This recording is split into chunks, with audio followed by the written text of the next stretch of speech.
চলমান অস্থিরতায় মিয়ানমার থেকে পালিয়ে এসে বাংলাদেশে আশ্রয় নেয়া ১৩৪ বিজিপি ও সেনা সদস্যকে হস্তান্তর করবে বাংলাদেশ।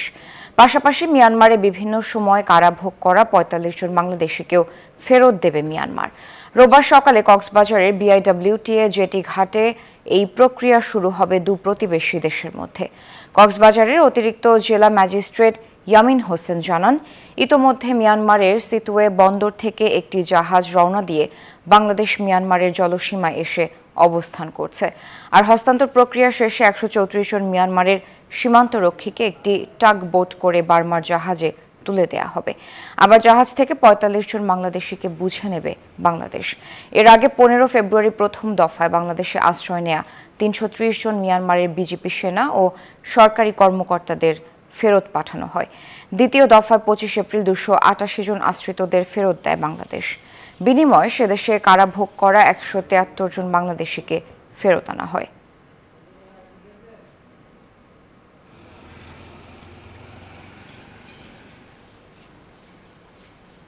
এ বিষয়ে খবর জানাতে কক্সবাজার থেকে সরাসরি যুক্ত হচ্ছেন সহকর্মী সিয়াম সোহেল।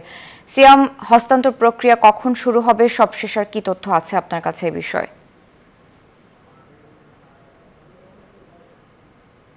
আসলে ইতোমধ্যে যে হস্তান্তর প্রক্রিয়া সেটি শুরু হয়েছে।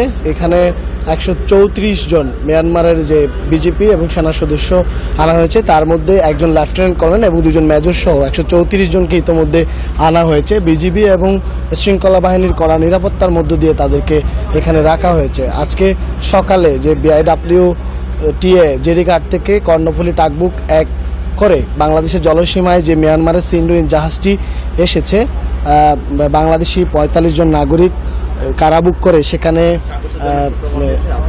নিয়ে আসা হয়েছে। তাদেরকে আনতে ইতিমধ্যে রওনা হয়েছে এবং এরই মধ্যে গত ২৫শে এপ্রিল থেকে ৫ মে পর্যন্ত যে মিয়ানমারের ১৩৪ জন বিজিবি এবং অন্যান্য সদস্য যারা ছিলেন তাদেরকে এখানে আনা হয়েছে।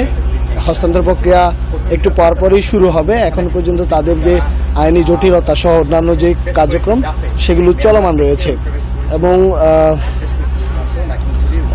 বলে রাখি যে এর আগে যে প্রথম দফায় যে বাংলাদেশে আশ্রয় নেওয়া ৩৩০ জন মিয়ানমার বিজেপি সেনা ও সরকারি কর্মকর্তাদের ফেরত পাঠানো হয় এবং দ্বিতীয় দফায় ২৫শে এপ্রিল ২৮৮ জন আশ্রিতদের ফেরত দেয় বাংলাদেশ এবং ১৭৩ জন বাংলাদেশিকেও ফেরত আনা হয়।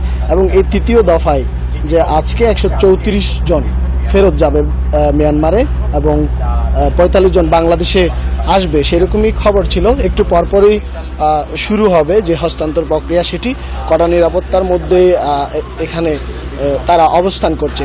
এর মধ্যে যারা এখানে ফেরত আসবেন বাংলাদেশি, তাদের স্বজনরাও অবস্থান করছে অধীর আগ্রহে যে স্বজনদের ফেরত পাওয়ার আশায়। এই ছিল কক্সবাজার জেডি ঘাট বিআইডব্লিউ থেকে আমার কাছে সবশেষ। সারা।